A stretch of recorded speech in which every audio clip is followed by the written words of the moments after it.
Lies, liars, falsehood, these are all things we all have to deal with in life, whether it's business or otherwise.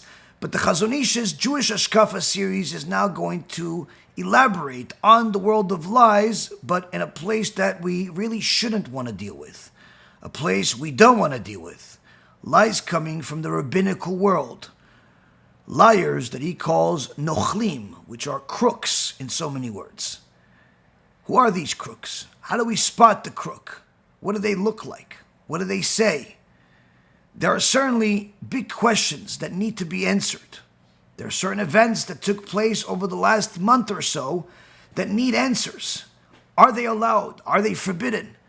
The coronation of King Charles in England was something that the Goyim have no problem with, and we have no problem with them doing it.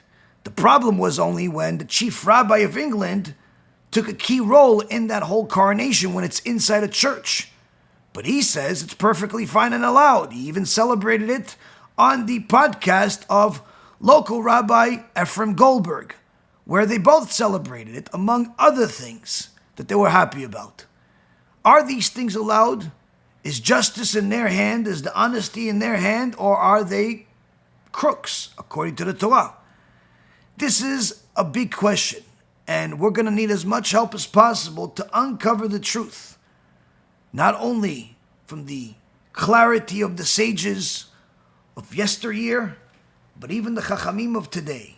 From the Bet Din, if you go to a Bet Din, what would they paskin? This will all be given to you tonight in a shiur that you must know, share, and Be'ezrat Hashem, enjoy to know the truth once and for all. B'cha b'atzlacha, and Be'ezrat Hashem, we're looking forward to hearing and seeing your comments. B'shem Hashem na'aseh v'natzliach, shiur Torah, bruchim habayim. We're starting a new week, and this new week, Baruch Hashem, is going to start up with some fireworks, B'ezrat Hashem, as we go into the series of the Jewish HaShkafa by the Chazon Ish that has been really opening up our minds about the world of lies, and really what are lies, liars, and people that simply made it their day-to-day habits to lie. Tonight is going to go into another avenue of liars, something that many of you have heard us discuss over the years, but even more elaborate. Tonight's shiur is going to be for the refuah shlema for Rabbanit Sarah bat Anat, Rav Efraim ben Shulamit, Rabbanit Levana bat Sarah, Avi Mori David ben Nesria, Imi Morati Doris bat Zora, and all of Am Yisrael and all the righteous Noahides that continue to support our organization and help us, and most importantly, watch our lectures. All of you that are watching, I really appreciate you watching, subscribing, and sharing. Because these lectures certainly have helped quite a few people. I'm going through some messages over the last several weeks, and I see some people that have been literally with us over the last 5 or almost 10 years in some cases, where you literally see their original comments from 7, 8, 9 years ago, and their questions today, and you just simply from the questions you see a transformation that's just unbelievable. So Baruch Hashem for that. So tonight we're going to go into this next aspect of the world of lies, as the series is talking about Jewish ideology, but Jewish ideology is huge. It's enormous. It's a Jewish ideology is not something that you can simply put in a single lecture, or needless to say, anyone that has been watching this series over the last couple of years sees that Jewish ideology is a world of its own. And in the world today, we live in unfortunately, a world of confusion, a world of ignorance, where many people are believe that they stand for something, sometimes when they don't even know what that something is. Other times, people stand for something when that something that they're standing for is simply wrong. And we need our sages, we need our holy Torah to be elaborated by them, so we can understand what is the right way to think. How are we supposed to think? How are we supposed to address these different issues that are in our lives, in our communities, regardless of whether you're in the business environment or the religious environment or both, family environment, marriage, single, kids, all of those things require a person to have one common ideology that is going to dictate how to behave across the board. Now, one of the most unfortunate things that we all have to deal with throughout our lives is liars. People that disappoint, people that take advantage, people that simply distort the truth in as many ways as they can imagine, many times for the sake of benefit. Sometimes people lie simply because they are pathological liars and they simply have become accustomed to lying, so much so that they can't even tell the difference or even the significance of lying. Those lies don't necessarily hurt as much as the lies that you get from people that are important to you, people that work for you. A person that could work for you for 5-10 years, and you have a lot of trust in him or her. The biggest disappointment you could ever get from such a person is not even a failed project or a failed idea, but rather a failure in the relationship itself when you find out that that person has been lying to you all along. But this is unfortunately one of the things that a person has to deal with. One of the things that the Torah tells us is that there are lies that you have to deal with, and there are lies that you choose to deal with. Meaning, if you're going to run a business, expect your employees and sometimes your customers and vendors to lie to you, because this is simply a part of the world when people don't follow the Torah to the T. When people don't follow the Torah like they're supposed to, they resort to lies because they don't necessarily think of it as much of a big deal. Now, these are lies you have to deal with because there's no way you're ever going to find the perfect employee, the perfect partner, the perfect vendor, the perfect customer. I always told people when you used to have the financial business that, the insurance business, which was just one part of our business, was one of the businesses I truly hated, simply because it was a business of lies. Everyone is a liar.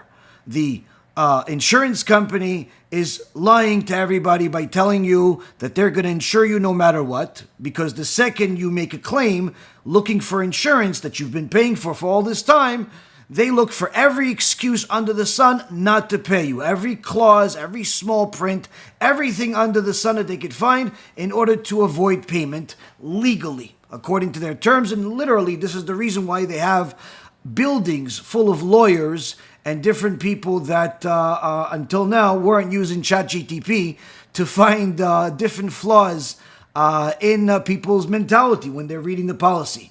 On the other end, it's not just the insurance company that's a liar. You also have the doctors. The doctors have become accustomed to lying about the cost of what they do, because they know that the insurance company is not going to pay them the full amount.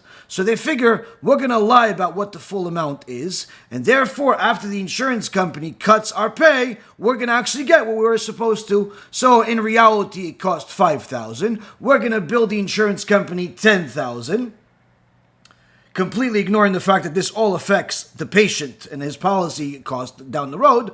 But needless to say, they're going to charge $10,000 to the insurance company. The insurance company is going to reject the claim and pay them $5,000 or $6,000, more or less what they really wanted. So you have the doctor is also a liar.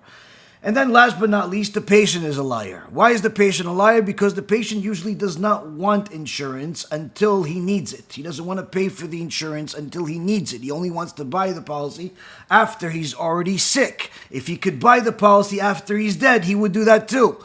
And unfortunately, this is a business of lies. And there are many businesses that are business of lies.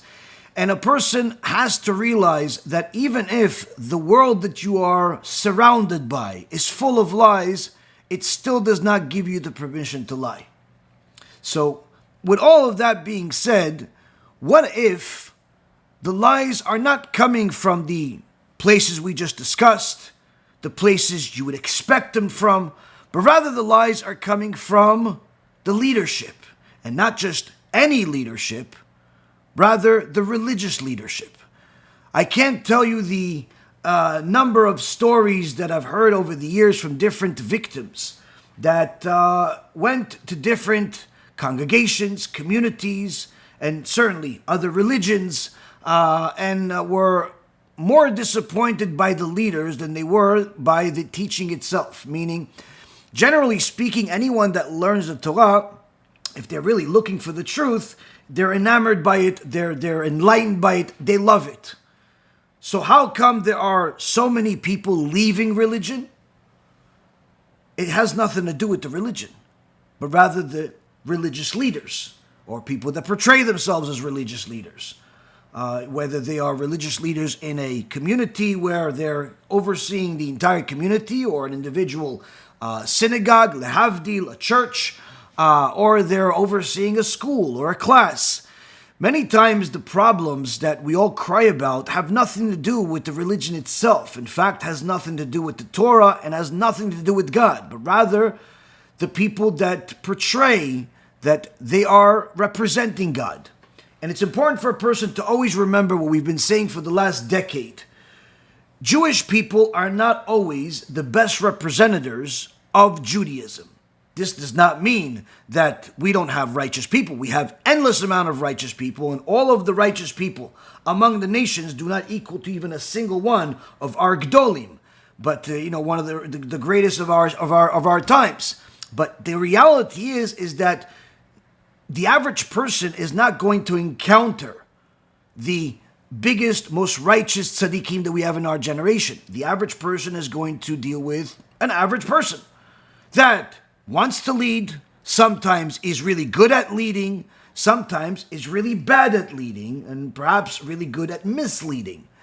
And there was a story that just came out in the last week's lecture, where I talked about a woman that was misled by the teachers, that she was allowed to go to a male therapist, even though this was completely forbidden. And interestingly enough, another woman asked me a question about this issue, because she said, yes, actually I had the same exact situation, where my rabbi told me 14 years ago that it's perfectly fine for me to go to a male psychiatrist. And 14 years later, after I watched your lecture, I asked him again, and he said a completely different answer. He says, no, you're not allowed to go. And she says, I've been relying on this opinion that he gave me for the last 14 years, jeopardizing my eternity, jeopardizing my marriage, jeopardizing my sanity, based on what he told me 14 years ago, and he just changed his mind. So, did he do it on purpose? I doubt it. But many times people don't realize that part of leadership is humility, meaning that you have to humble yourself every single time anybody asks you a question, and ask yourself, do you really know the answer, or do you want to know the answer? If you know the answer and you know where somebody can find the answer, then certainly you can answer the question. If you don't know the answer, then you can't answer the question, even if you want to know the answer, because you want to look good. You want people to use you as a source of information. The best thing you can do is simply tell people, I'll get back to you.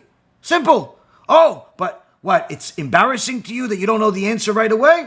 So be embarrassed.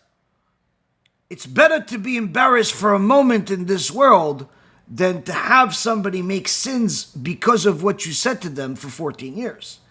So many times the leadership that a person is acquiring or trying to represent, does not necessarily prepare him for what it takes. In the last several weeks, we've been considering one of the horrible situations that's happened over the last several years that we've talked about, which is this whole chief rabbi, Efram Mervis from England. We've discussed him extensively of how he's gone wrong in every single direction, whether it's promoting the LGBTQ types of teachings, which are completely forbidden according to the Torah, or it's the intermarriage or interfaith, he likes to call it, types of gatherings that he has, and all types of things that are completely the opposite of what Torah tradition is supposed to have.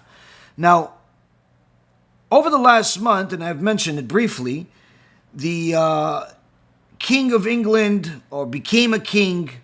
The prince became a king.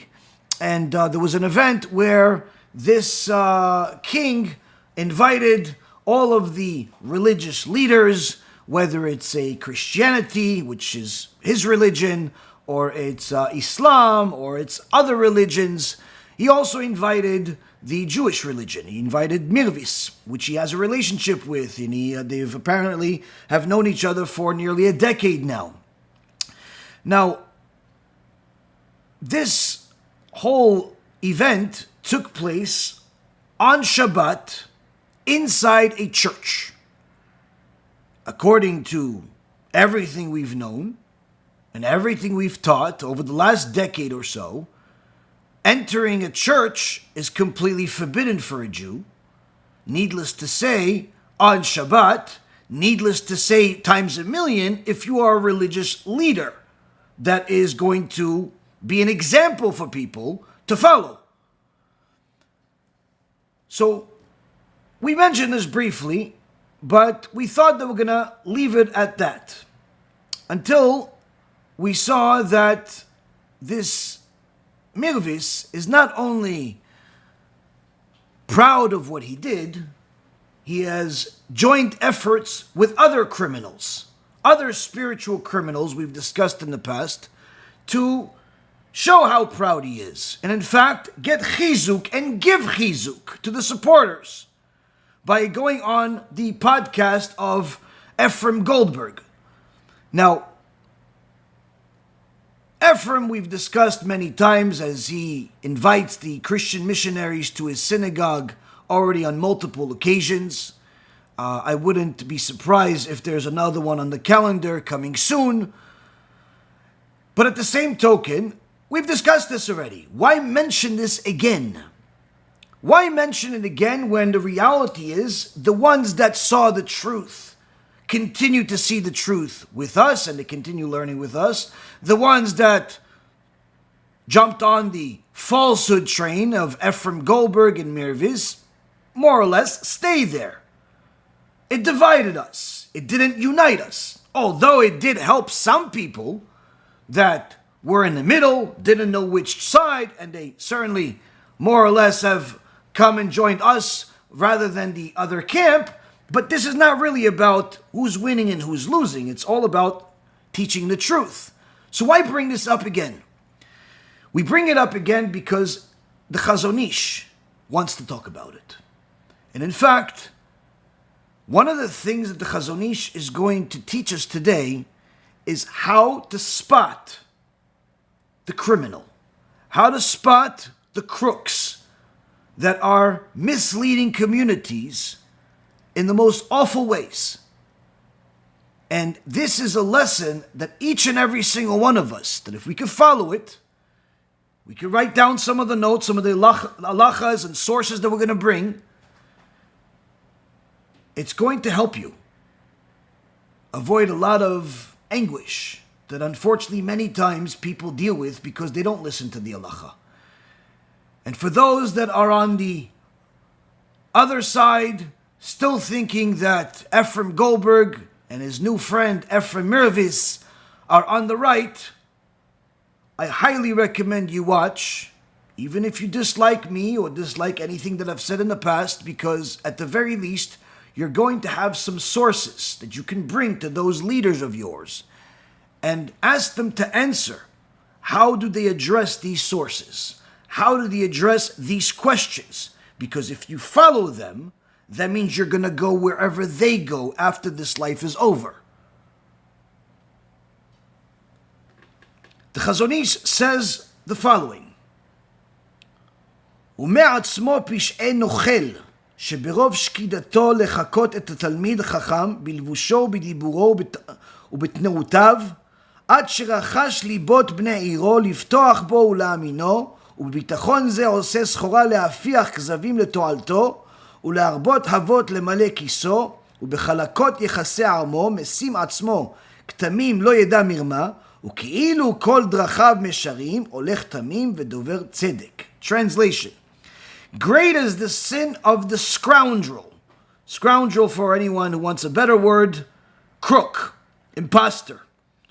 Great is the sin of the crook, who in his great effort to imitate a Torah scholar in dress, in speech, movements, so as to win the hearts of his townspeople, causes them to trust him and believe in him, and then uses this trust to spread falsehood to benefit himself, doing many bad deeds in order to fill his own pockets, and covering his deceitfulness with smooth talk, presenting himself as innocent and incapable of deceit, as if his ways are straight and his words truthful. Here the Chazon Ish again does not sugarcoat whatsoever, and in fact gives us a new name for a new type of liar. You have your everyday liar. Your everyday liar could be your spouse, your kids, your co-worker, your boss, your customer. But then he says, no, there's a different type of liar. A liar that is more damaging than all other liars. In fact, this liar is a liar that sometimes doesn't even have to speak in order to mislead people. David HaMelech says in Tehillim chapter 34 verse 14, Nitzol leshoncha mira usfatecha midvar mirma, that guard your tongue from evil and your lips from speaking deceit. All lies are bad. All lies are part of evil. And David HaMelech is warning us not to have any association with lies. But the Chazon Ish here is telling us that this crook is a crook that is harder to spot because he's imitating the Torah scholar. How is he imitating him? He'll dress the part. He'll speak the part. He'll even move the part. Where at times a person can, especially in Israel where these things are of more significance, of how people wear certain clothes, the types of hats they wear. There's a regular hat for an average person, and then there's a Dayan hat. If you wear that hat, people automatically assume that you're a Dayan. Not for your average person, and quite frankly, when I first saw it, I couldn't tell the difference. I didn't understand the significance of it. Till this day, I still don't see the significance of it. Why can't everybody just wear this hat? But of course, I understand the significance of it. Meaning that this is the hat of the big rabbis, the Dayanim. No problem.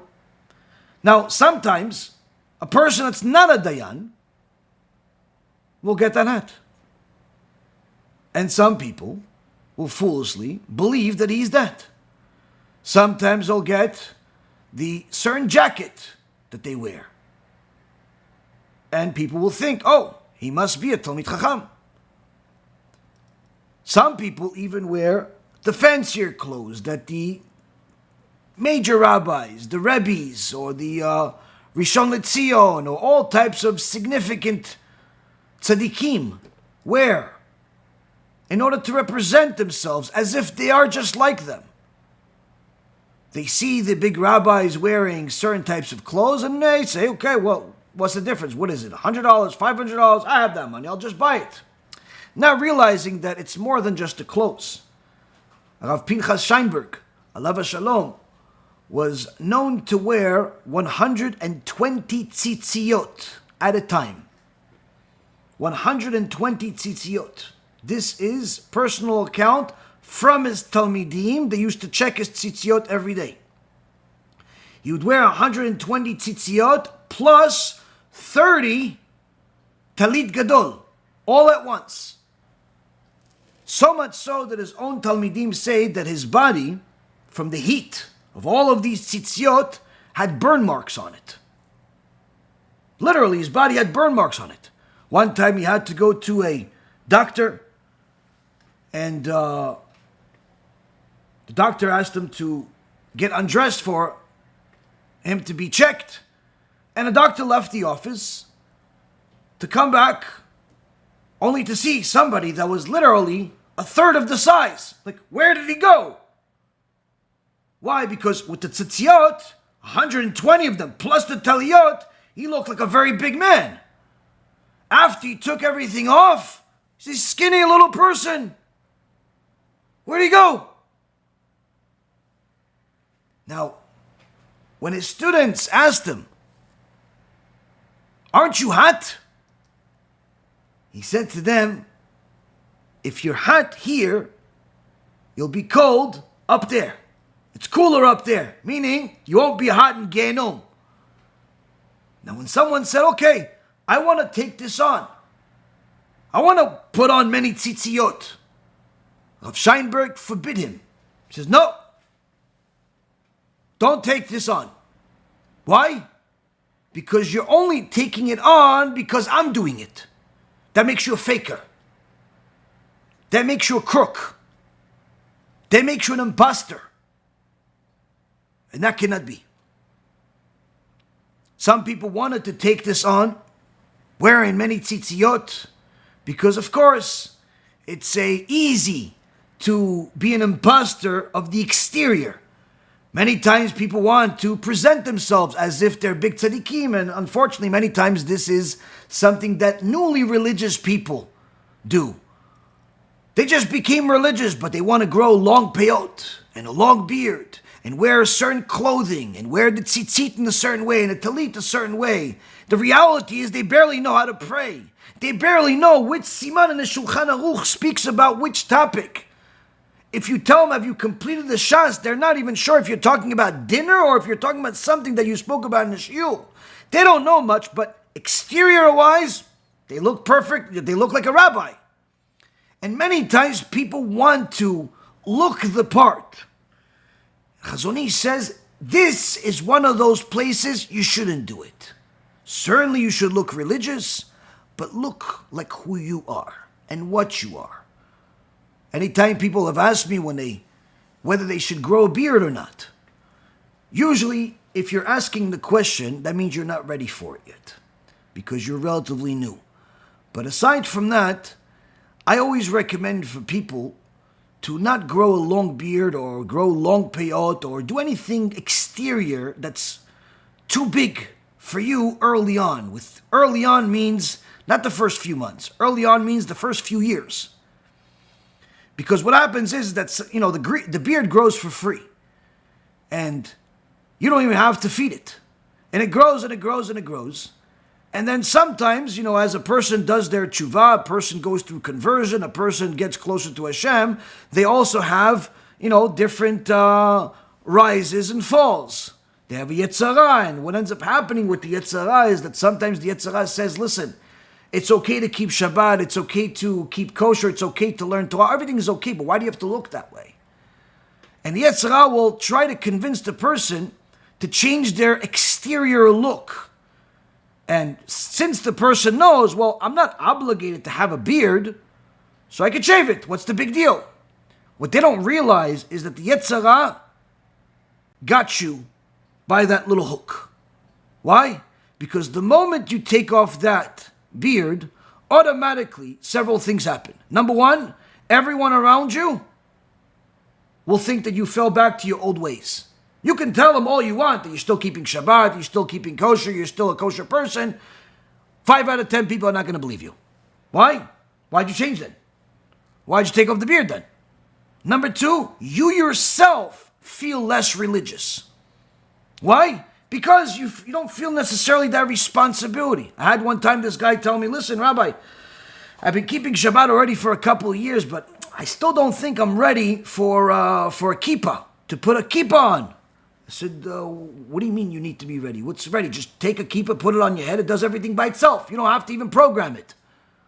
You don't have to connect it to a computer. It doesn't need a battery. Just put the kippah on your head. It floats over there. Perfect. If you want, I'll send you one for free. Nice, big one, covers your whole skull. And he said, no, it's not that. It's that, still I have problems with sometimes I look where I shouldn't look. I go where I shouldn't go. So if I wear a kippah, then it's like Chilul Hashem that I do it. So it's better that I don't wear a kippah. I told him, my dear friend, whether everyone sees you sinning with a kippah, or they see you sinning with a hat, or they see you sinning completely bald, guess what? It's still Chilul Hashem. It's still desecrating God's name. In fact, even if you sin alone in your house, it's Chilul Hashem.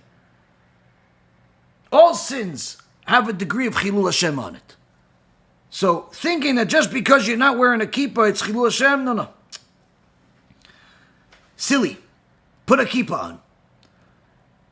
Now, a person needs to know that it's important to look the part, but it's also important not to overkill, not to do too much, where you look much more than you are. I one time went to a synagogue, and I had some talmidim with me, and the rabbi, was of the shul, didn't know us or anything, and he was looking for somebody to take out the Sefer Torah, to open up the Echal, different people. And he immediately went to the guy that looked more religious than everybody else. The guy had long peyot, nice beard, nice big kippah, everything good. And the rabbi took, hey, you, come on, go ahead. Yeah. Well, he was very happy, Sephardi Kehillah, having a Hasidish guy in there. The guy looked Hasidish. Little did he know, the guy wasn't even Jewish yet. He ended up converting, Baruch Hashem, later on, but he wasn't even Jewish yet. He looked very religious. He was very religious, but he wasn't Jewish yet. Had the rabbi known, he probably wouldn't have given him that job. The point being is that looks can be deceiving, and it's very important for a person to know that people will judge you based on how you look. And you don't want them to think that you are more than what you are, because that is a form of lying. Many times, the biggest crooks represent themselves by their exterior, where they will wear either a certain position or certain clothing or both in order to give some type of public image. Either a public image that they're all-knowing, public image that they're very holy, public image that they are all accepting and they love everyone. Now, the crook does a very good job at that. He makes people think that he loves everyone. He makes people think that he's friends with everyone. So how do you know who he's not friends with and who he doesn't love? Simple. The moment somebody disagrees with what he says, you'll see the horns come out.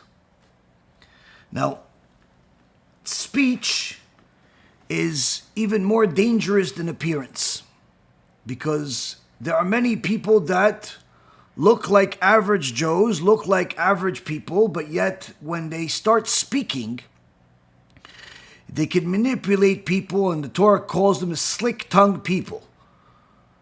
These people have the gift of gab. Either they're very good speakers or they simply know how to manipulate words in such a fashion that your average person will believe them. This we've seen many times with the wicked Manis Friedman and his friends. And they know how to speak. And it's not even necessarily that they're so entertaining, but rather that whatever they're saying is believable. And unless a person is going to double check every word that they said and invest time into checking, they're simply going to take whatever they said to the bank. And that bank is not going to lead them anywhere good.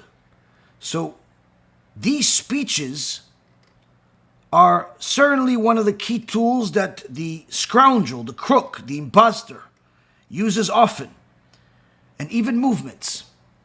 It was well known that Ovadia Yosef, alav shalom, anytime he was fond of someone, he would give him a little slap on the cheek. He would call it, this is the slap that builds. It gives people confidence that he cares for them and so on. And of course, there are always going to be imposters that think that they are a little Rabbi Ovadia, and every time they see people, they give them a trach on the face, not from the same place and not from the same intention, but rather as, in essence, trying to emulate the behavior of the Gadolim, the behavior of the big sages. Why do they do all of this? Why do they dress this way? Why do they speak this way? Why do they move this way? Says the Chazon Ish, so as to win the hearts of his townspeople, causing them to trust him, to believe in him, and then use this trust to spread falsehood to benefit himself.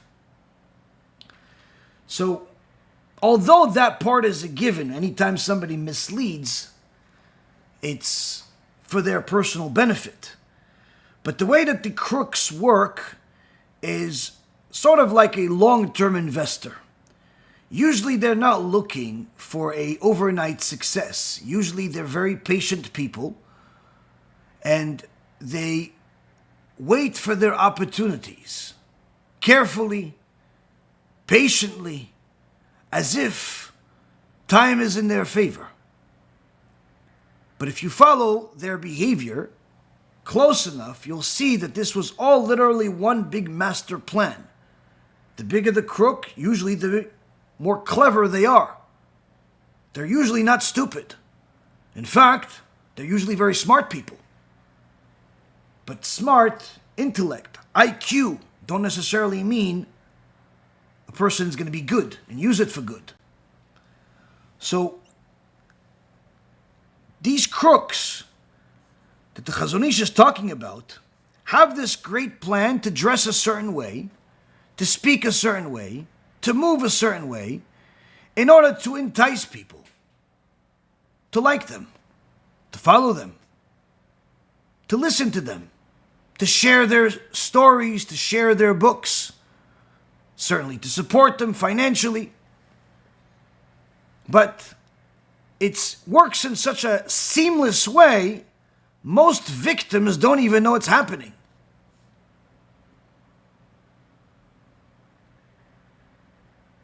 They then move on and start doing many bad deeds in order to fill their own pockets. Meaning after they've acquired the trust of a certain group of people, they start opening up these windows of opportunities they've been waiting for. They start creating different opportunities for themselves, things that are against the Torah, things that are certainly not for the benefit of the public. And as the Gemara in Masechet Sotah at the end of the Masechet, page 49b, says that at the end of days, before Mashiach comes, the leaders are going to be a source of the problem in many cases. Not all leaders, of course, but many leaders are going to lead against the interest of their own people, which is the opposite of what it's supposed to be. You are a leader because people trust you to lead them in the right direction for their benefit, for the common benefit. But the sages teach us in the Gemara that before Mashiach comes, the leadership will do the opposite of what it's designed to do, the opposite of what it's elected to do, the opposite of what it's chosen to do, the opposite of what it should rationally do. Rather, the leadership will simply look out for itself. Now, I don't have to show you examples of how this is happening in politics. They're already doing the job themselves. But when it comes to the religious leadership in the Jewish world, unfortunately what the great sage from 80 years ago, Rav Elchanan Wasserman, wrote in his Ikveta de Meshicha, which we did a whole series on of 40 lectures, highly recommended for people to watch. Everything he said didn't only just come true in his generation. It's come true in our generation. And in fact, many of those rotten fruits are creating new fruits. Now, the Chazon Ish tells us that these people will do things in order to fill their pockets. But many times the way they fill their pockets is not the normal way. They don't necessarily ask people, send me millions of dollars, like the Christians do. You know, the Christians have this whole thing of how they command their people to give them a plane that's worth 10, 20, 50, $100 million. And somehow the people foolishly listen. They command their people to give them 10% of whatever they make, or else they're exorcised from the community. They're frowned upon. There was somebody wrote an article years ago saying that his friend, the pastor, admittedly was disappointed in this community that 2% of them were not giving their 10%. 2%, meaning 98% of the community, of hundreds and hundreds of people, were giving 10% of their salary, and he was still disappointed. If our synagogues were funded with 98% MUSSAR, we would literally have 5 Batei Mikdash, not 1.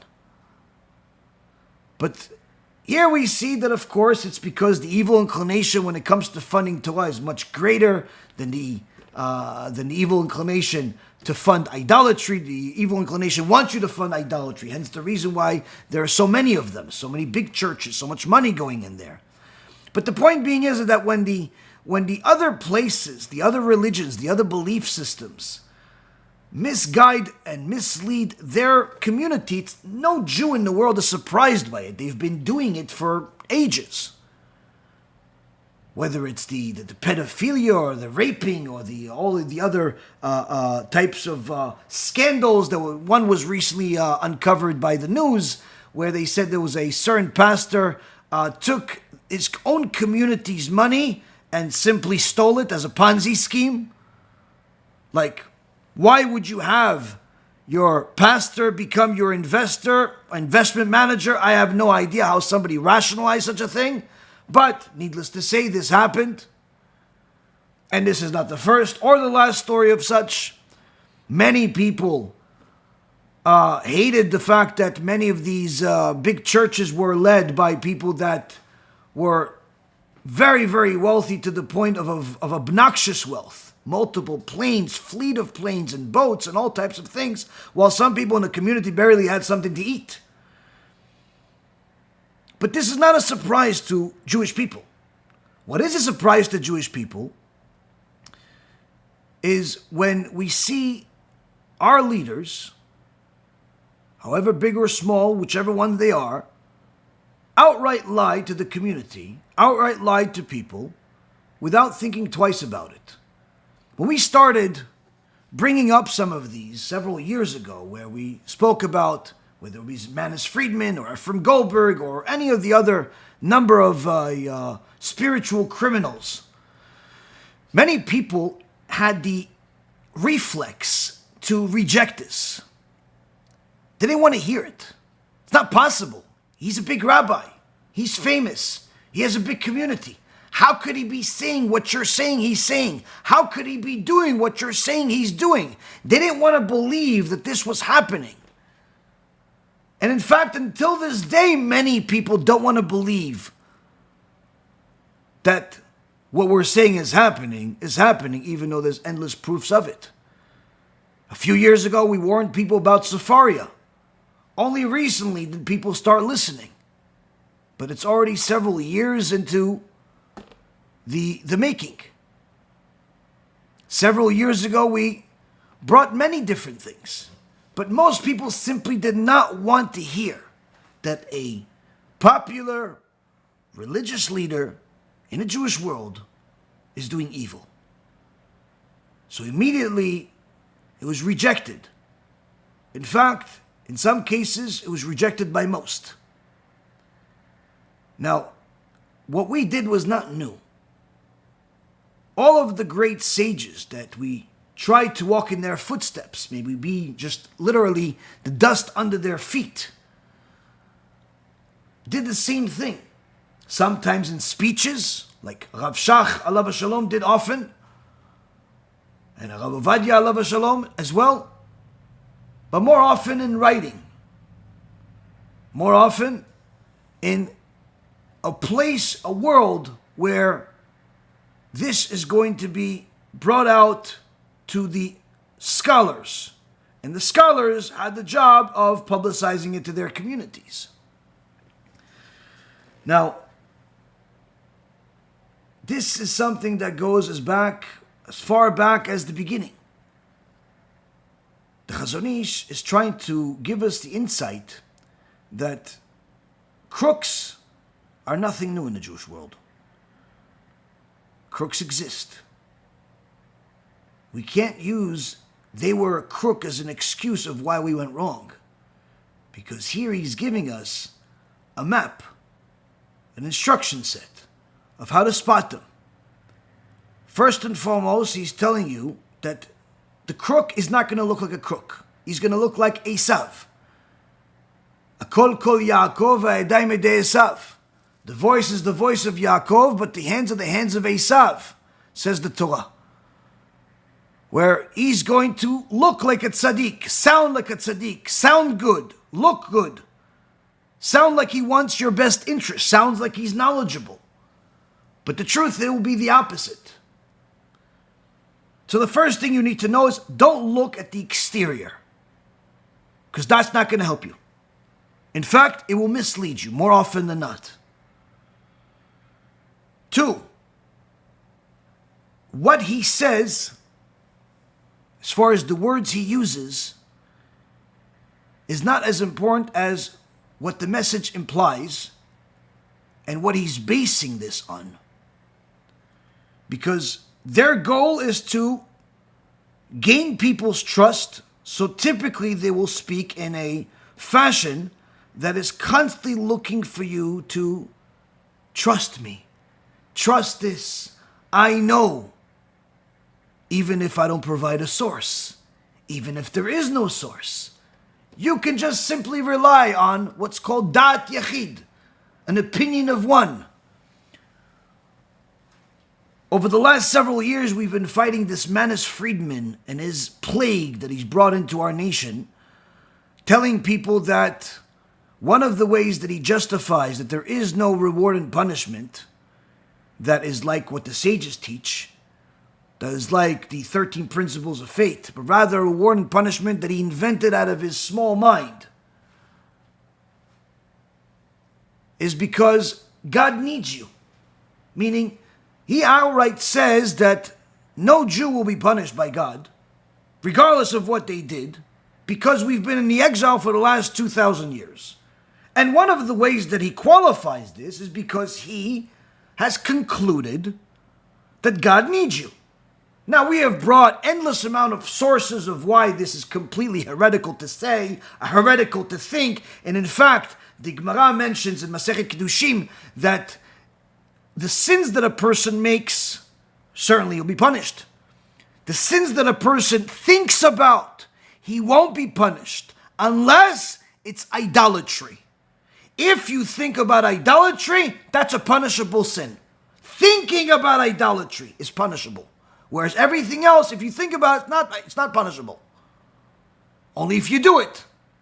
See, here this guy is telling us all types of idolatrous statements that God needs you, and we've brought endless amount of sources of why this is literally the opposite of Torah. It's wrong according to all opinions, but they continue fighting on with all of this, and he even has some new help from other rabbis, from other students of his, that say this is the truth.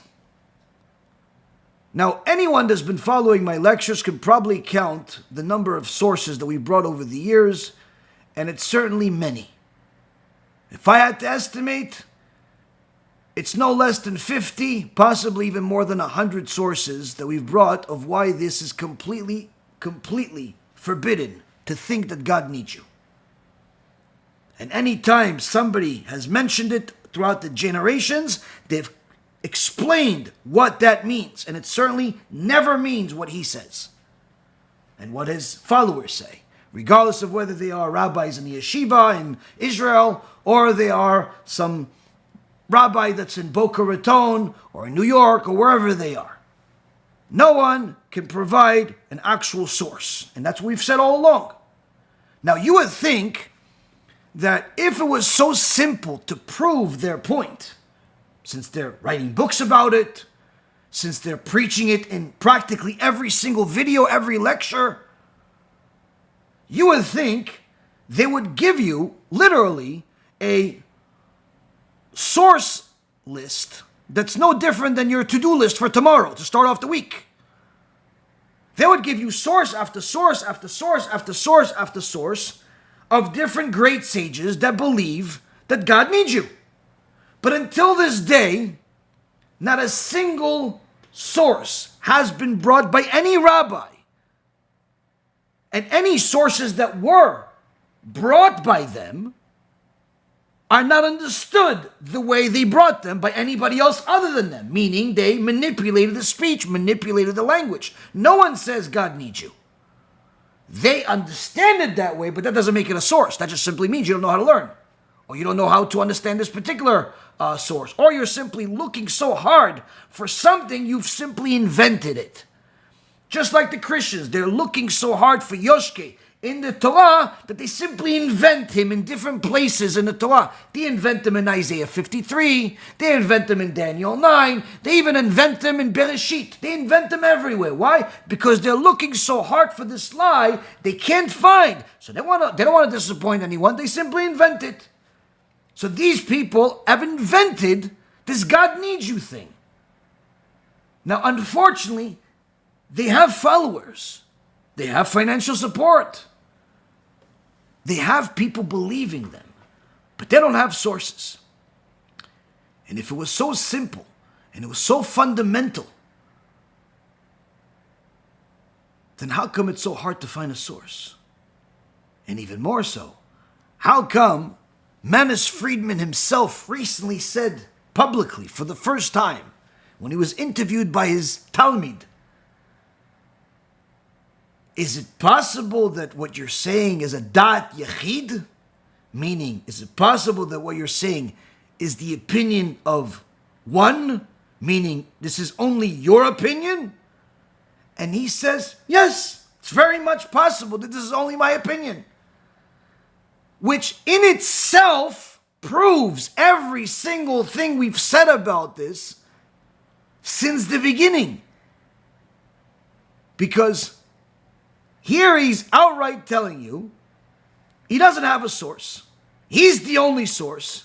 And by the law of the Torah, that makes it not valid. Why? We don't follow Dat Yachid. We don't follow the opinion of one. There's no such thing as following the opinion of one. There are rules to interpreting the Torah, understanding the Torah. And if your opinion, regardless of whether it's an opinion about an halacha or even a midrash, it cannot be dat yachid. So, the average person that doesn't know this stuff won't clock this, won't see this, won't understand the significance of this. And one of the biggest reasons is because the crooks know how to present their lies in the best possible way. They put lipstick on it, they put them with bow ties, they put them in a nice suit, and the lie looks pretty. So pretty, you want it, you like it. It's like that article that they wrote on the Chabad website years ago about Gehenna. There was so many lies in that article that when I read it for the first time, I wrote to them, I want to go there. I want to go to that Gehenna that you wrote about, because the Gehenna that I know about, the Gehenna that all the sages talk about, has nothing to do with this. Whatever you're writing, I want to go there. Hopefully my Gan Eden is like that. They removed my comments and stopped responding to my emails after that. So, the lies, unfortunately, have customers. The Chazon Ish says the following. He says that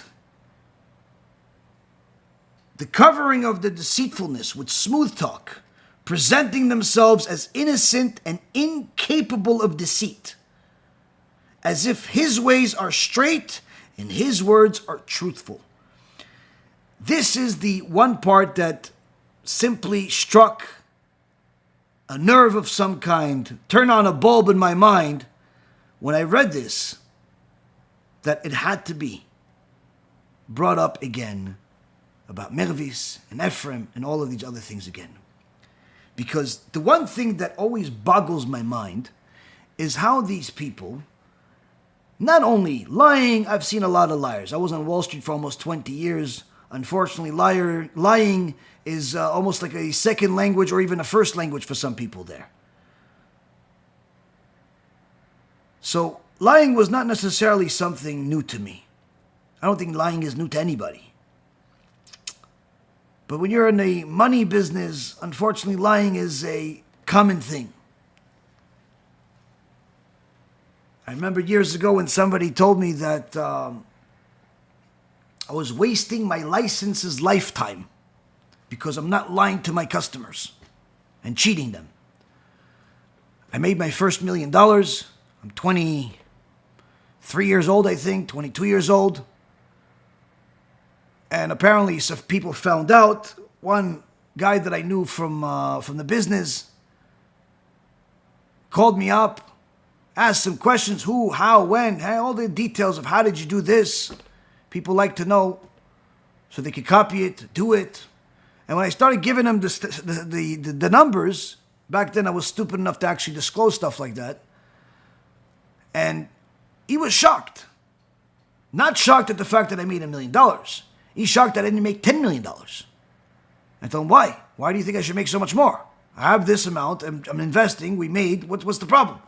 He says, no, you can do this, and the other thing, and you can make 10 times more. I told him, yeah, but that would bankrupt my customers. Because, so what? Get new ones. I said, no, I don't want to ruin my customer. I don't want to cheat them. And his response was a response I'm never going to forget. He says, you're wasting your license's lifetime. As if the license was a license to steal from people. And Hashem is my witness. Throughout nearly 2 decades of being on Wall Street, I never stole even a penny. Of course, you could be accused of everything, but actual reality, Hashem knows. Now, the lies, I've always hated lies. But what's more disgusting than lies is when a person pretends like you're crazy for calling him a liar. You're insane. You're fanatic. Something's wrong with you to even question him that he's a liar. Me, a liar? Are you insane? How could they even say such things? And sometimes they do all the talking behind the scenes. Do all the craziness behind the scenes. But in the public image, they pretend like as if this doesn't touch anything. This is completely irrelevant. That drives me crazy. Because literally you're seeing this master liar at work and there's nothing you can do about it because the average person, it's very easy to believe them. Hence the reason why anytime you're in the world of Torah, you need to have several things. Number 1, patience. Number 2, you have to have Torah knowledge. Because if you have Torah knowledge, you will have the truth no matter what anybody else in the world says. Because what's in the Torah, that's the truth. It doesn't make a difference if 500 people say it's not the truth, you have the truth. In order for you to know that you have the truth, you can't just interpret it by yourself. You have to have friends. What's friends? The sages, your rabbi, Talmidei Chachamim, Torah scholars. You have to have friends. You have to have people that will tell you this is the truth, this is the falsehood. Regardless of which side you're on. This is the truth, this is falsehood. Now,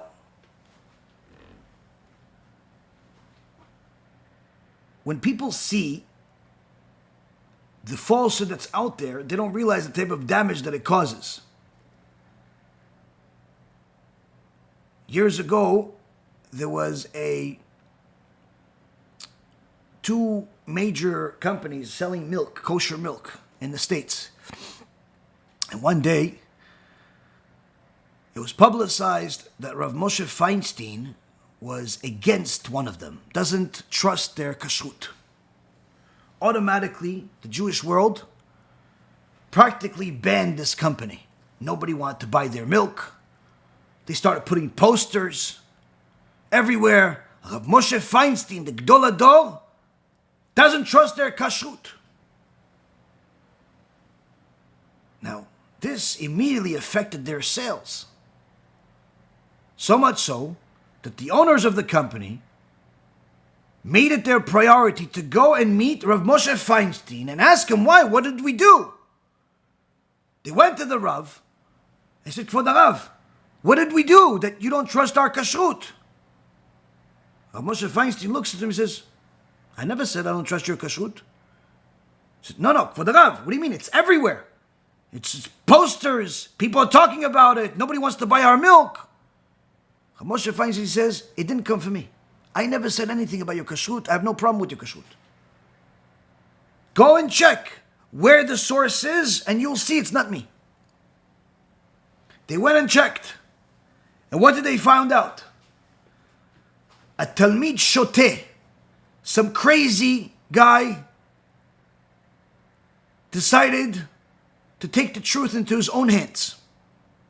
After he saw Rav Moshe Feinstein take a small break from his learning, go to the area where the coffee was, and he's looking like a sniper in the background.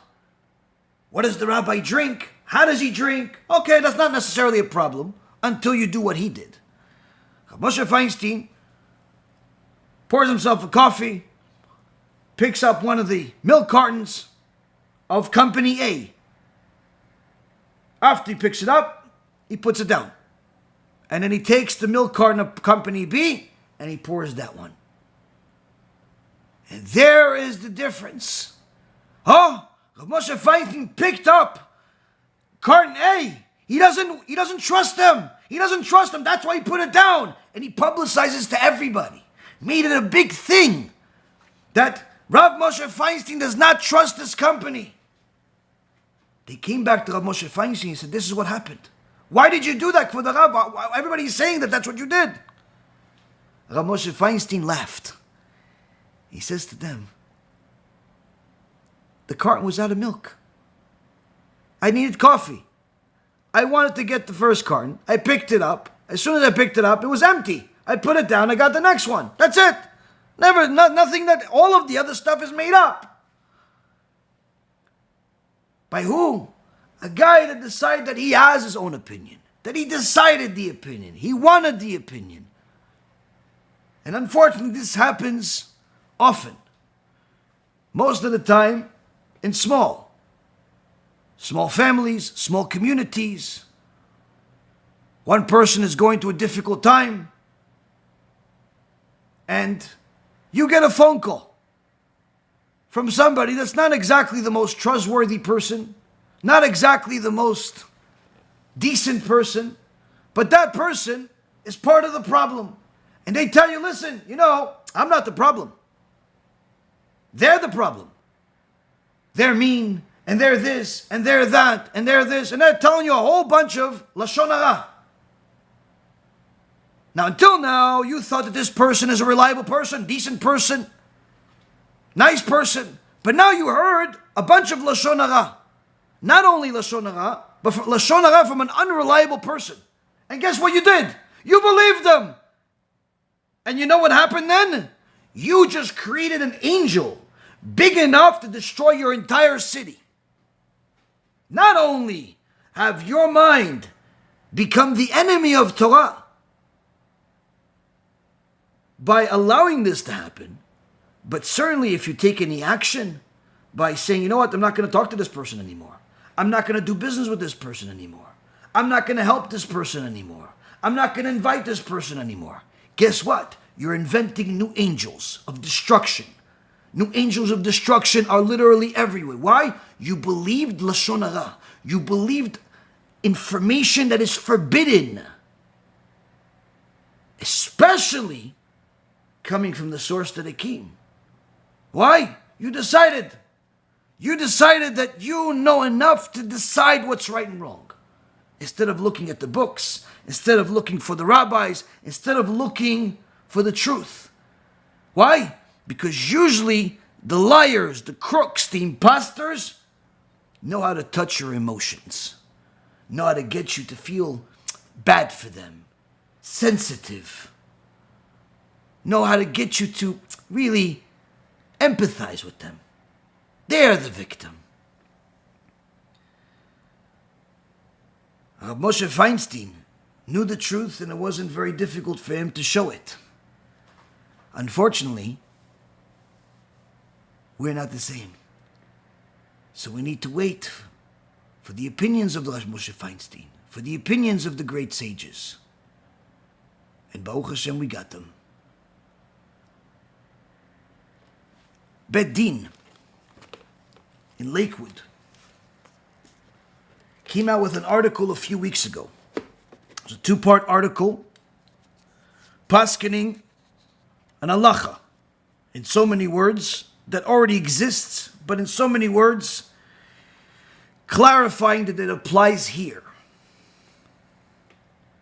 This Bet Avad, led by Rav David Grossman,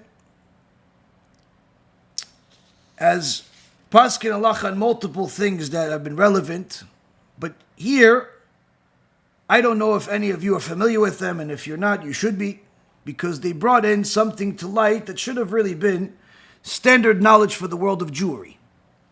Whether you're in America or you are abroad, this is all standard Torah that unfortunately has become part of the lost and found.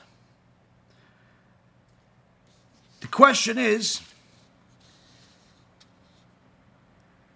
may one go into a foreign house of worship, addressing the question of whether Rabbi Efram Mervis, the chief rabbi of the UK and the Commonwealth, some 52 countries, whether he violated the Torah by going to this event. Going to the event that is the coronation of King Charles III, whether he has any permission to do so, because according to him, he does. That's why he went. In fact, on the podcast by Efram Goldberg from Boca Raton, he was proud to clarify that he was allowed to observe Shabbat, and there's no problem of him going there. And Efram Goldberg apparently agreed with him, because not only did he highlight this on his show and to his people and his community, but he even said that this is something that's bringing us together. Of course, there had been a precedent, because in 1902, Chief Rabbi Herman Adler walked from a synagogue to Westminster Abbey on a Shabbos for the coronation of King Edward VII. That was the last time that a coronation had been held on Shabbat. And of course, for us, there are issues in halakha relating to attendance at a church service, and of course, how Shabbostic was this particular experience. But certainly our Beit Din and I had gone into the matter in great detail when there is an invitation from the Melech himself to attend.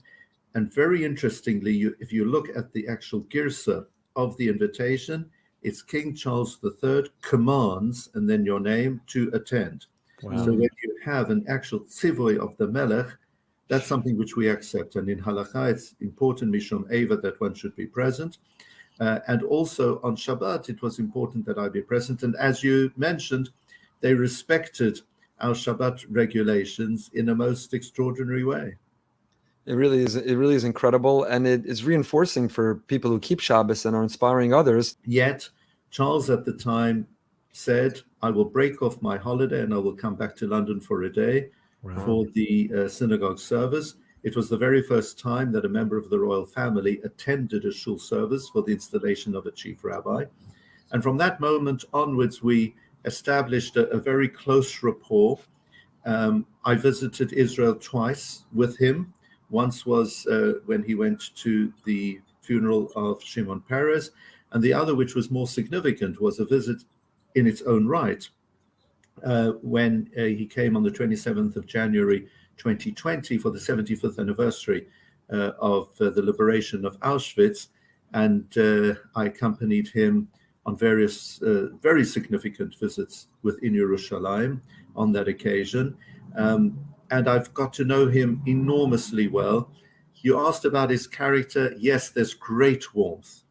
And by the way, Camilla as well. Both of them show enormous warmth and we've had some very special and precious moments together.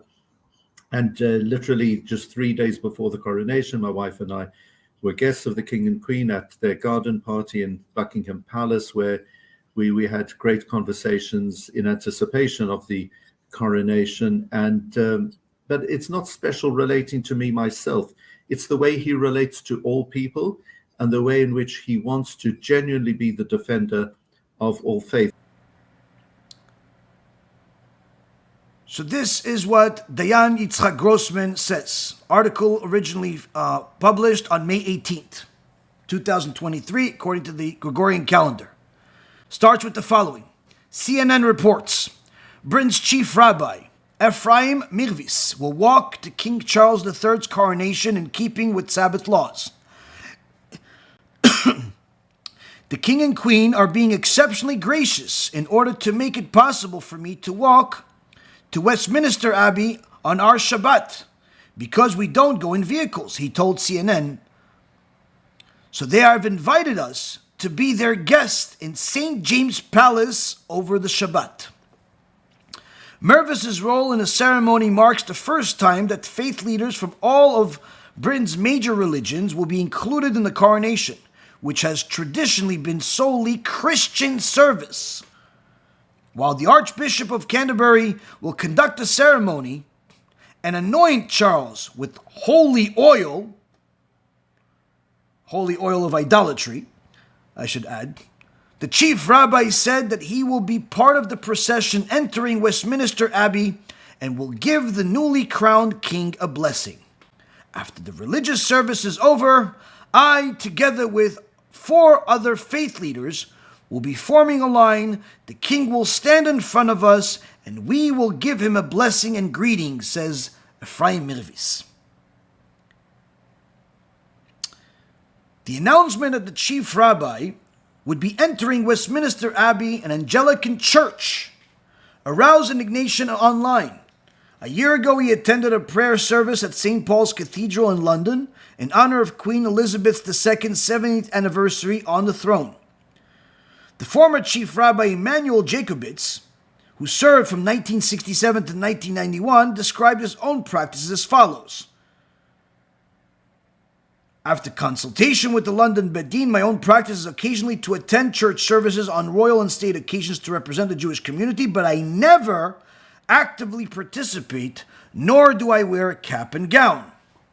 And I find that my Christian hosts usually show understanding and respect for this attitude and its reservations. Elsewhere, he said, my attitude invariably is that I cannot take an active part in a religious service of any, except my own faith. And this is always understood and respected.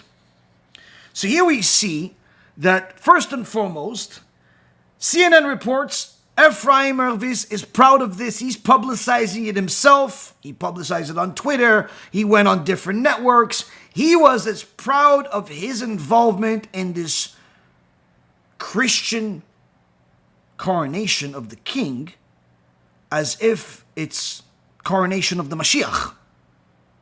He is publicizing it as if this is good for the Jewish people, as if this is necessary. He even had a short video saying, Orthodox rabbi going to a church on a Sabbath, as if there's nothing wrong with it.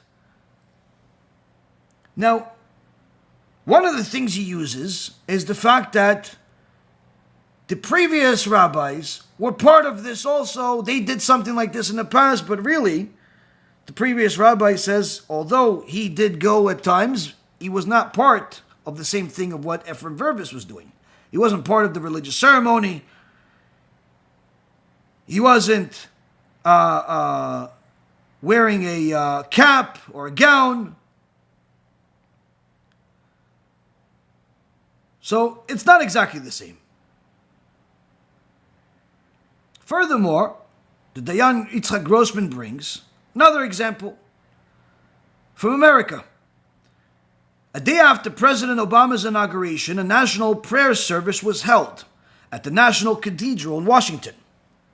As JTA reported at the time, the Modern Orthodox Rabbinical Association says a prominent member violated its rules by participating in the national prayer service.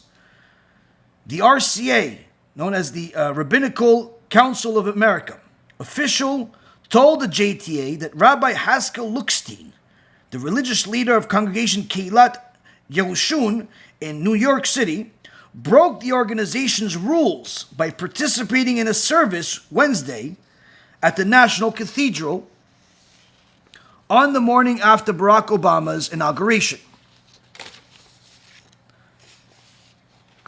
The RCA says in a statement, the Rabbinical Council of America has a long-standing policy that in accordance with Jewish law, that participation in a prayer service held in a sanctuary of a church is prohibited. The RCA says that Luckstein's participation was problematic both because the service was held in a sanctuary of a church, which Orthodox Jews are prohibited from entering, and because it was an interfaith prayer service, which the RCA discourages. So here we already see that this is not a new rule by any stretch of the imagination. Jews attending a church is simply prohibited. Everyone knows this, even people that are not religious. Apparently, even Efram Mervis knows this, but he justifies it. Because he says, but it was the king coronation. I had to represent the Jewish people. He invited me. And in fact, in a recent podcast with Efram, he says, I even have an invitation from the king directly, as if to imply that the king commanded him to come. We'll deal with that in a moment. Now, Efram Mervis knows. Efram Goldberg also knows. How does he know? Because the RCA is the rabbinical council that he is a key member of. He's not just some nobody in the organization. They know who he is. Apparently, some people say he may even be the leader of it one day. And they have a long-standing policy that this is prohibited. It's prohibited for a Jew to go to a church, needless to say, for a rabbi, needless to say, times a million, a chief rabbi. But yet he has no problem highlighting that this chief rabbi did exactly what his own Rabbinical Council of America has a policy against. We see here that perhaps he's a member of the Rabbinical Council, but he has a different set of rules if it's going to get some views on the internet. Let's continue. The Rambam writes in his Pirush on the Mishnayot, this is in the Pirush on Avodah Zarah, chapter 1, Halacha number 4, that regarding the house of idol worship, that it's virtually prohibited for us to see it, and kal v'chomer to enter it. And the Shulchan Aruch also paskins that it's a mitzvah to distance oneself 4 amot, which is 6 to 8 feet, from the path of idolatry. This is Shulchan Aruch, Yoreh De'ah, chapter Siman 149, Halacha number 1. So here are some of the sources that the Bet Din is bringing. So far we have a couple. We have the Rambam, we have Shulchan Aruch. You don't really need more than that, but let's go further. We have a Gemara in Masechet Avodah Zarah that talks about how the sages discuss staying away from a place of idolatry. But what is the actual psak halacha of actually entering it? Not being next to it, entering it. In Yabia Omer, second volume, Yoreh De'ah, Siman 2. Ovadia brings the psak by Rabbi Chaim Palagi, who was a chief, one of the Gadol Ador in Turkey, who was asked about an incident. This is again continuing what the Bet Din of Rav Yitzchak Grossman brought in Lakewood. This is what they're writing. This is in a second article, May 25th. The psak of Rabbi Chaim Palagi in Turkey was after he was asked about an incident in which several Jews had accompanied a high-ranking government official into a non-Jewish house of worship on their holiday. And Rabbi Chaim Palagi rules that entering a house of foreign worship is unequivocally prohibited. and that this applies even today. And he also says that violators have to undergo a penance, meaning do tshuva, including immersion in a mikveh, flogging, and a donation of the garments in which they had entered the place to the poor in order to achieve atonement.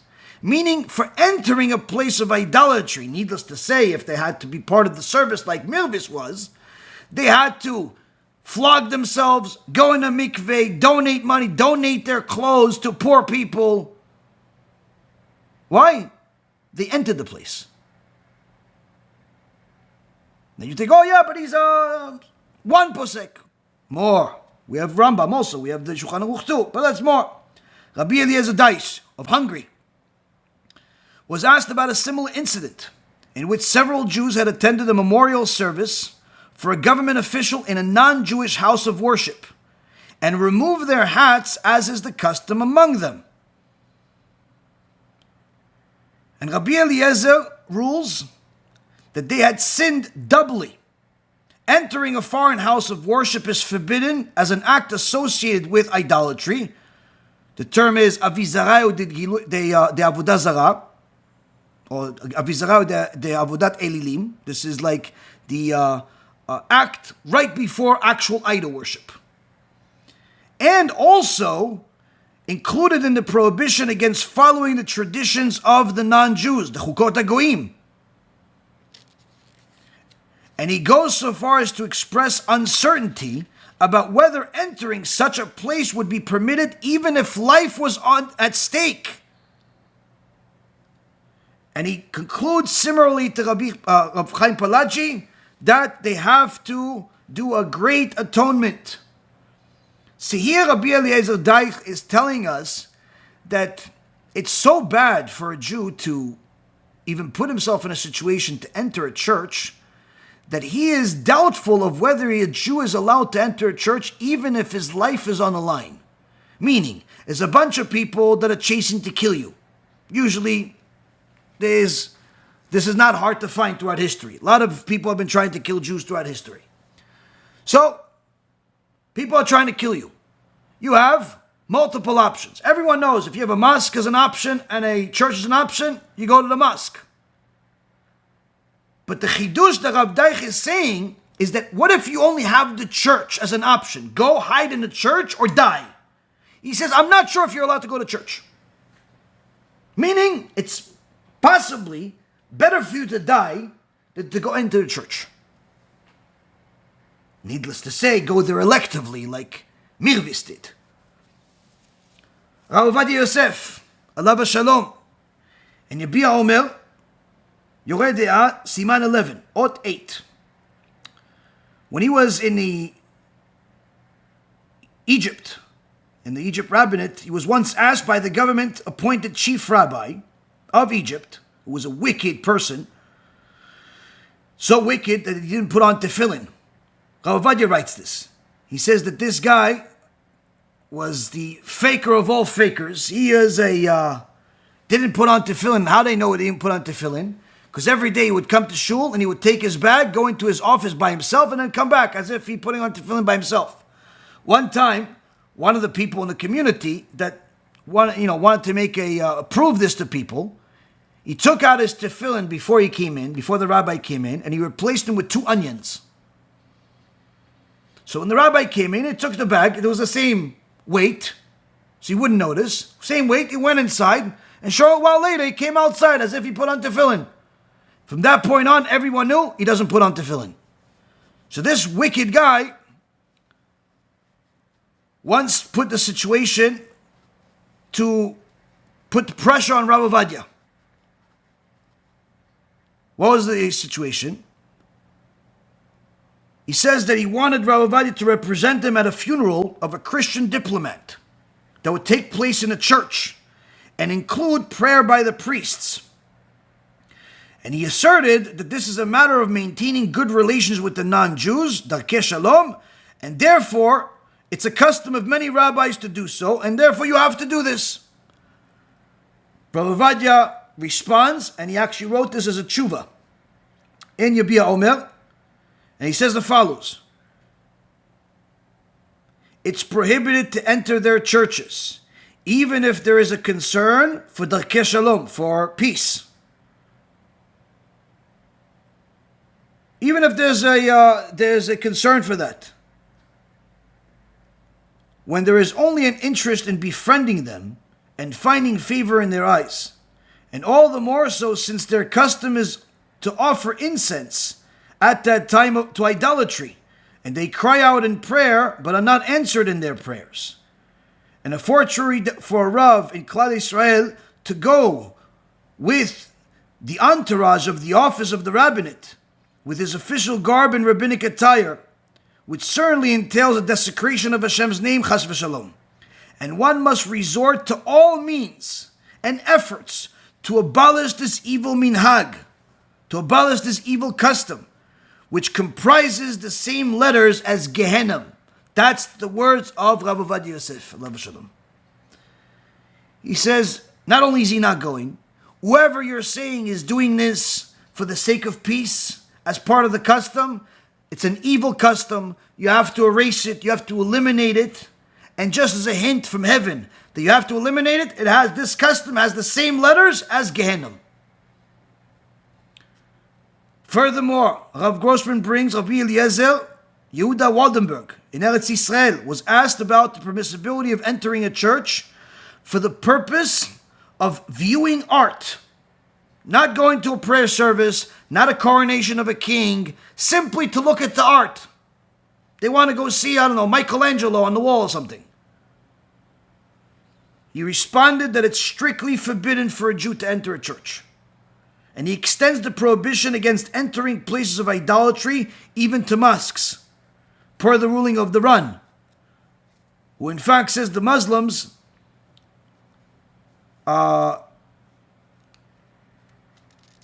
he paskin that they're idolaters. The Rav Ovadia disagreed with this. He says that we go by the Shulchan Aruch and the Rambam.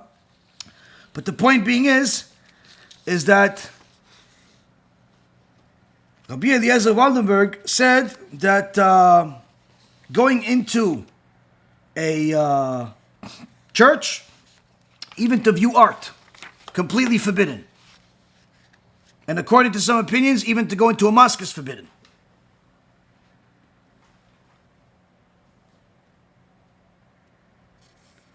So here we see, and there's other sources that he brings, but here we see, in so many words, the Bet Din, a Bet Din of Talmidei Chachamim.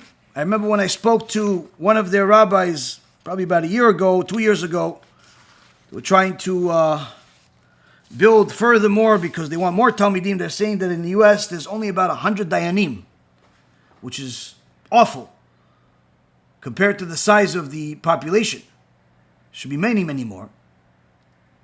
But we see here one of the reasons of why you need more Dayanim, why you need more Talmidei Chachamim, why you need more Talmidei Chachamim that are not scared to tell the truth.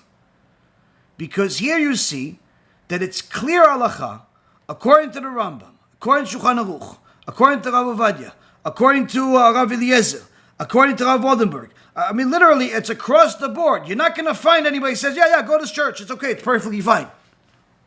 Go, yeah, have a good time. I'm going to come with you. Nobody's going to say that. You're not going to find that source. It doesn't exist.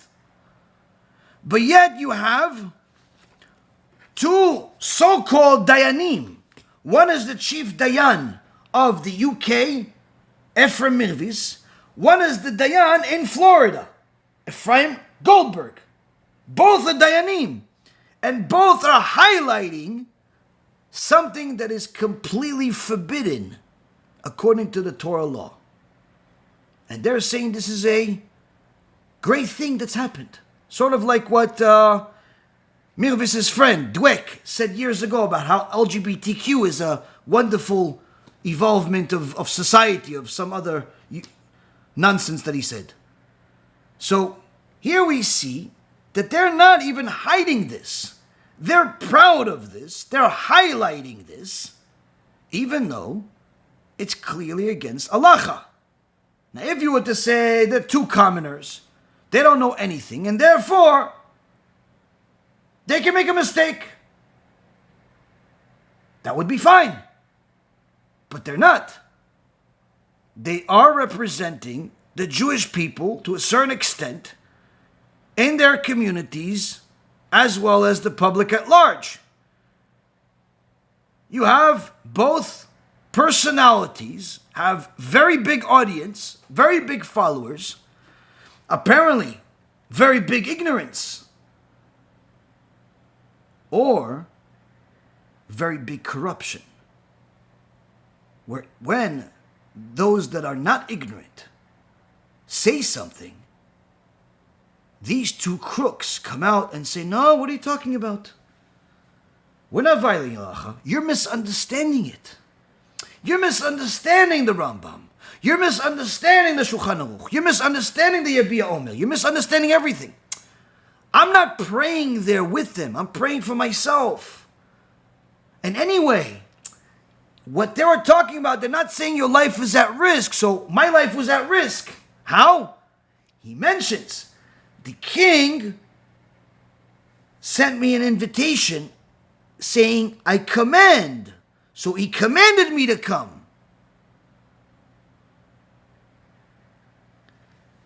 So the average person says, oh, he commanded. Oh, so maybe your life was on the line because the king commanded you to come. So maybe your life was on the line, but maybe the words here is not really, maybe the words here are saying you're not allowed to go on your own, but if he commanded you, it's not discussed here, so maybe you are allowed. Maybe you are allowed. And that's where the manipulation of the average person would end with a win for the criminals. But anyone who knows a few things, and certainly knows how criminals do their crime, can easily spot the lie by paying attention to other details. You see, that same invitation that says command from the king is preceded by a statement and followed by a statement from Efram Mervis, says that he already has a strong relationship with King Charles for nearly a decade. In fact, he went on multiple trips with King Charles to Israel. In fact, he also has a personal relationship with him whereby he was actually invited to the palace before this whole event, where him and his wife were discussing it with him, with the king and the queen, meaning they're friends. He's not just some religious leader that happens to be in England, the very same place that this guy is the king. And no. They're friends. You could even say good friends. So wait, so you're a good friend that you went to his house just a few days before the invitation arrived at your house, commanded you to such an extent where you understood it, that if you don't go, he's going to kill you? Because that's the permission you're relying on to justify the halacha? There is the difference between creating a leniency and finding a leniency. You see, in halacha, when you read different poskim, you'll see that many times the poskim are constantly looking to find the leniency, to make things easier for Am Yisrael, so we don't find them guilty. So we don't put them in a situation where they have to get punished. So if you look at the Gemara in Masechet Sanhedrin, you'll see that the way that they question the witnesses almost makes it impossible for the witness to be found guilty, for the person to be guilty after the questioning and the process of the witnesses goes through. Because if the witnesses are not there, not the same time, not the same day, not the same hour, not the same color, literally a whole realm of questions, if they don't answer everything perfect, they're disqualified as a witness, which relieves the person that's being accused of punishment, of a crime. So much so that the Gemara says that if they found somebody guilty, if they killed somebody, Once every 7 years, some people say once every 7 years. It was considered like a bet din that's killing people too much. So the poskim are constantly looking for ways, for leniencies, in order not to find Klal Yisrael guilty, if it's possible. But that's finding the leniency if it exists, not creating it. The Gemara in Masechet Rosh Hashanah, page 14a, says, the kula de ben Shammai, the kula de bet Hillel, Rasha'hu. Someone that looks for the leniencies of Bet Shammai and the leniencies of Bet Hillel, meaning he's only looking for leniencies, he's only looking for the things that make his life easier, he's a wicked person. He's a wicked person. Why? You can't just look for leniencies, you have to look for the truth. So you can't assume that the lenience is always the truth. If the leniency is true, good. But if it's not true, and the stringent opinion is the truth, then that's where you go. So one that only looks for leniencies is a wicked person. Needless to say here, they're also referring to one who creates a leniency, such as what we have here, where on one hand he's telling you the invitation is directly from the king, so you can say he commanded, but yet at the same few sentences, you're also saying you are very friendly with the king, you went on a personal visit to the palace of the king just days before the invitation arrived. Where's the threat? Where's the life is on the line? Now this, Rabotai, is where the halacha needs to be known. You see, the Gemara, the Yerushalmi, Masechet Bikurim, in chapter 3, or section 3, halacha number 1, brings a verse from the book of Exodus, chapter 20, verse 20, which says, the God of silver, the God of gold, don't make for yourself. This is a Kadosh Baruch Hu commanding Am Yisrael not to make ourselves a foreign God. And the sages in the Gemara in Masechet Bikurim says, who else is this referring to other than the obvious statement of statues of silver, of gold? The Gemara says the following. This is written about people who buy their positions of power. They're talking about positions in the Keuna, positions such as the chief rabbi. They bought that position. They're in it for money. They're in it for some type of financial benefit. This is referring to them. And those people, when they put on their talit, look at that talit the same way you look at a rug on top of a donkey. That's what it is in the eyes of God. He's a donkey. He's not really a chief rabbi. Now you would say, wait a minute, hold on a second. How can you say such a thing about a chief rabbi? How can you say such a thing about the head rabbi? Because that's the halacha. Halacha to call him a donkey? Halacha to call him a donkey, and a lot of other things. Shulchan Aruch, Ilchot Dayanim, in Choshen Mishpat, Siman Chet, Halacha Aleph. He says the following, כל המעמיד דיין שאינו הגון ואינו חכם בחוכמת התורה וראוי להיות דיין אף על פי שהוא כולו מחמדים ויש בו טובות אחרות הרי זה שהעמידו עובר בלא תעשה. First and foremost, to the communities of Boca Raton, to the communities of RCA, to the communities of the UK, you need to be reminded of what you apparently are supposed to know. You put these people in charge, you are sinning every single second they're in charge. Why? Putting a person as a dayan, when he's not agun, he's not considered a fair person, he's not considered someone that's qualified for the job, is considered a sin against the Torah. Furthermore, the halacha continues later on, it says, V'kol dayan, Amitmane bishvil kesef o za'av, the same thing that we mentioned in the Gemara, in the verse of Exodus. V'kol dayan amitmane bishvil kesef o za'av, asur la'amod lefanav, velo od, ela shemitzvah lehakel ulezalzel bo. It says, any dayan who comes into the position of power for the sake of money, for the sake of gold, for the sake of popularity, for the sake of, not really helping people, simply helping themselves. The same crooks that the Chazon Ish is talking about, the same crooks that Masechet Bikurim is talking about, the same crooks as the book of Exodus is talking about, the same crooks, same type of person. Shulchan Aruch paskins, forbidden to stand in front of him, meaning you can't stand in his honor. And furthermore, mitzvah lezalzel bo, to make fun of him. Where else is it in the Torah that it's a mitzvah to make fun of something? Gemara Masechet Avodah Zarah says it's a mitzvah to make fun of idolatry. So a dayan that is lo agun, that's not a fair judge, that's not someone that's following the Torah, he's considered like an Asherah tree. He's considered like an idol-worshipping tree. Meet the new Xmas trees, Goldberg and Mervis Incorporated.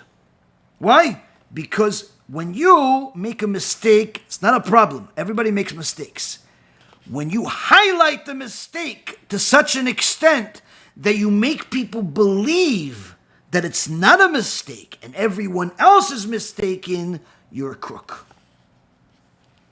You're a crook. Now, Rabotai Yekarim, it's important to know that the evil here is not just in one, but rather both. And one of the things we found here that is going to prove it is anyone that simply watches that video, or at least the first few minutes of it. I wouldn't waste an hour on it if I were you. Within the first few minutes, you see how a Kadosh Baruch Hu fulfills the verse he himself wrote. Vayiftach Hashem et pi ha'aton. And Hashem opened the mouth of the donkey. Where in the beginning of this podcast by Efram Goldberg, before he starts talking to Mervis, Efram Goldberg brings up something he's happy about, something he's jolly about. What is he jolly about? He says that his friend, the former Prime Minister of Israel and the enemy of the Jewish people, according to many opinions, simply because of how much damage he caused to the religious Jews in such a short term that he was in, this Naftali Bennett was someone that was challenged by many rabbis, and some made certain statements that he sued them over it. Not in a bet din, but rather in a civil court, which is, according to halacha, is chilul Hashem, is desecration of God's name. You're not allowed to go to a civil court for such things. If he had a problem with the rabbis or with other Jews, he has to go to a bet din. But he chose to ignore the bet din, even though he claims to be religious. And he went to a civil court and he sued a couple of rabbis that spoke against him. And Efram Goldberg is happy about this. He's happy that Naftali Bennett sued the rabbis and won one of the lawsuits. He's happy that Naftali Bennett won a lawsuit against a rabbi because this is to show that you can't just say whatever you want to say. And if that was enough, I probably wouldn't mention it. But the part that really showed me how wicked he really is and how Hashem opened up the mouth of a donkey is when Goldberg says the following. And he's suing another one. I'm not going to mention any names, as if the world doesn't know who the other names are. He's referring to Rabbi Yosef Mizrahi Sheikhye. He's also being sued by Naftali Bennett. And Efram, after making the public peace with Rabbi Yosef Mizrahi, under the pressure of Torah anytime and their genius advice that they gave for Rabbi Mizrahi to make peace with this Rasha, for the better good, this snake, this con man, this evil monster, says happily, openly, proudly. I really need to find out if I could join this, and maybe we could do like a class action lawsuit against this rabbi. Meaning, he's not only happy that one rabbi already lost a civil lawsuit against the guy that went against the entire Jewish people, Naftali Bennett, but he wants to join him in the lawsuit to go and sue Rabbi Mizrahi and whoever else. He wants to join him in a civil court. He wants to join him as a class action lawsuit. He wants to join him. He wants to sue also. He's not only happy that another Jew has suffered loss, but he wants to join the ambush. Also in the news, and then we're going to get to our esteemed, incredible guest, Chief Rabbi Sir Efram Mervis.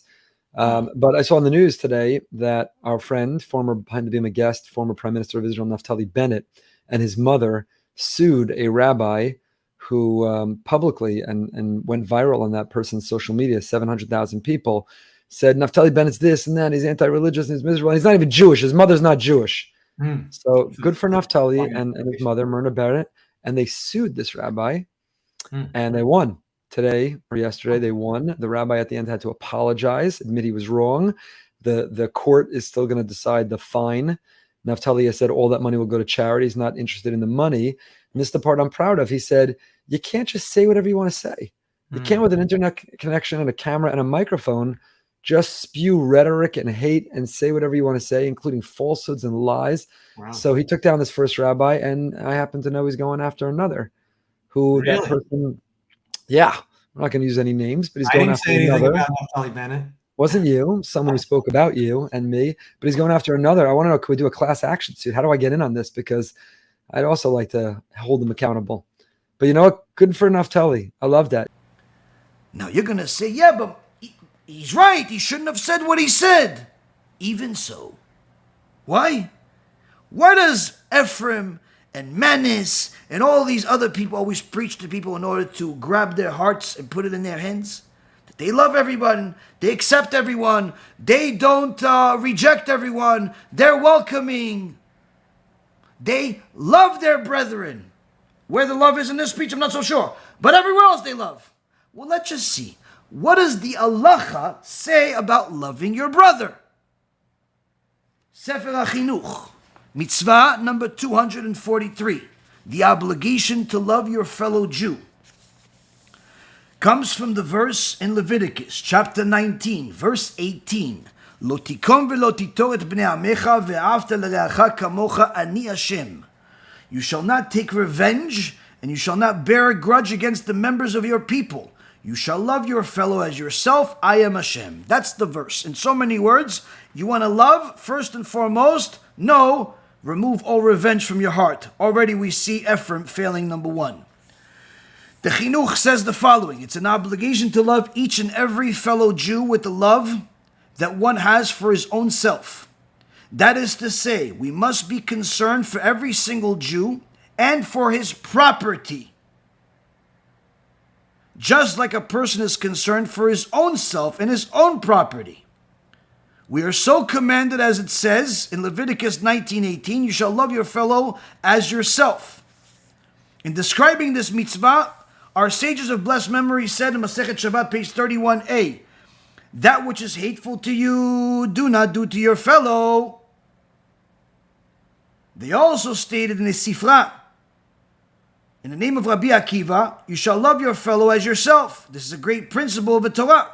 That is to say, many of the mitzvot in the Torah depend upon the fulfillment of this mitzvah, because one who loves his fellow as himself will not steal his property, nor will commit adultery with his wife, nor will defraud him financially, nor will hurt him verbally, nor shift his boundary, nor cause him harm in any manner. Many other commandments similarly depend upon the fulfillment of this mitzvah.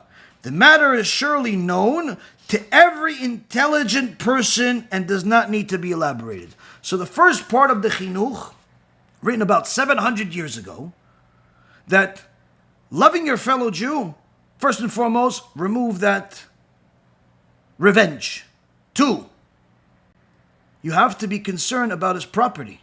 Why are you happy that he lost money to Naftali Bennett that's a multimillionaire? 3, you shouldn't want any harm to him. Even if you disagree with him, doesn't mean you should want harm for him. You could disagree with his opinion, you could disagree with his statements, but to want harm to him, in fact, to even press put the fuel on the fire and say you want to join this class action lawsuit, turn this into a class action lawsuit, where's the love to your fellow Jew?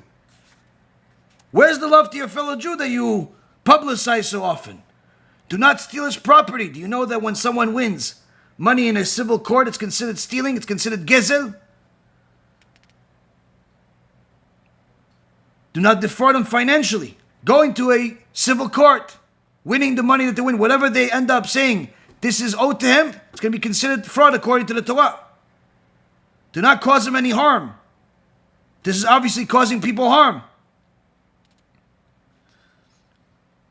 And you can't say this is only for Dayanim to know, because the Chinuch says every intelligent person should know this. Now, if that was it would be enough. But the Chinuch says more. The underlying purpose of this mitzvah, says the Chinuch, is that it's human nature that one treat his fellow. Just as one treat his fellow, so will his fellow treat him. And so through observing this obligation to love one's fellow as oneself, there will be peace among the people. The laws of this mitzvah are included in the mitzvah itself. For the all-inclusive general rule clearly stated in the Torah is that a person should behave towards his fellow as he would behave towards himself, for which it follows that one is obligated. Pay attention closely to the words I'm about to say. One is obligated to guard his fellow's property and keep all harm away from it. So, being happy about your fellow Jew's loss in a court is certainly not protecting his property. Telling people you want to join a lawsuit against another fellow Jew, needless to say another rabbi, is certainly not protecting their property. Publicizing it to endless amount of people on the internet and in your community certainly is not protecting their property. And if one speaks about him, one should speak in his praise and take concern for his dignity.